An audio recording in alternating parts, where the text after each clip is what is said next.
Good evening, everyone. Thanks so much for joining us on this Tuesday. I'm Lindsay Davis in for David. We begin tonight with new details emerging about the precise CIA drone strike that killed the leader of al-Qaeda in Kabul, one of the world's most wanted terrorists. The terror mastermind who helped plan attacks on U.S. embassies, the USS Cole, and 9/11 had been hiding in plain sight in Kabul. The White House now releasing this image of President Biden in the Situation Room on July 1st as he planned the assault with his national security team. A scale model of the target appears in a box on the table. Smoke is seen rising from the neighborhood where the Biden administration says he was taken out by 2 Hellfire missiles while standing on the balcony of his home. This marks the most significant U.S. attack in Kabul since America's withdrawal from Afghanistan nearly 1 year ago. The top masterminds behind the September 11th attack have now either been captured or killed by U.S. forces, including Osama bin Laden, Ayman Al-Zawahiri, and 𝗺cie𝗿𝗲𝗯𝗲.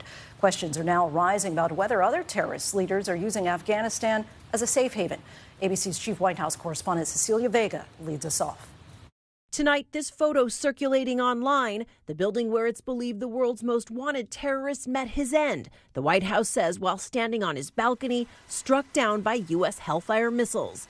Those missiles were likely flying ginzus, called that because they launched 6 long blades to kill a human target, while sparing those standing just feet away. The White House today asked how they are sure Zawahiri is dead. Visual evidence and evidence collected through other means. I really think that's about as far as I can go. But the assessment is high confidence that we got who we were aiming for. President Biden describing the precision strike. This mission was carefully planned, rigorously minimized the risk of harm to other civilians. None of his family members were hurt, and there were no civilian casualties. Zawahiri had been on the run for more than 20 years. Ever since the 9/11 attacks he helped plan. He was long believed to be hiding out in Pakistan and the border region. But when American forces moved out of Afghanistan, Zawahiri reportedly moved back in, moving into a safe house in an upscale neighborhood in Kabul, essentially hiding in plain sight. And that is where U.S. intelligence located him months ago. Top administration officials briefed President Biden back in April. The White House releasing this picture from July 1st.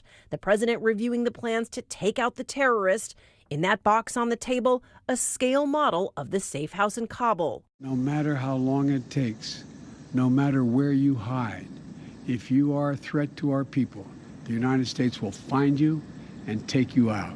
A major victory for the president. But today, the White House facing new questions. Did pulling American troops from Afghanistan create a refuge for terrorists? How concerned is the administration right now that Afghanistan has become a safe haven for terrorists? I think if you were to ask some members of al-Qaeda, ask them how safe they feel in Afghanistan right now. Let's get right to 𝗺cie 𝗿𝗃𝗃, who joins us from the White House. And 𝗺cie, just moments ago, the State Department issued a new warning in the wake of his death. What are they saying?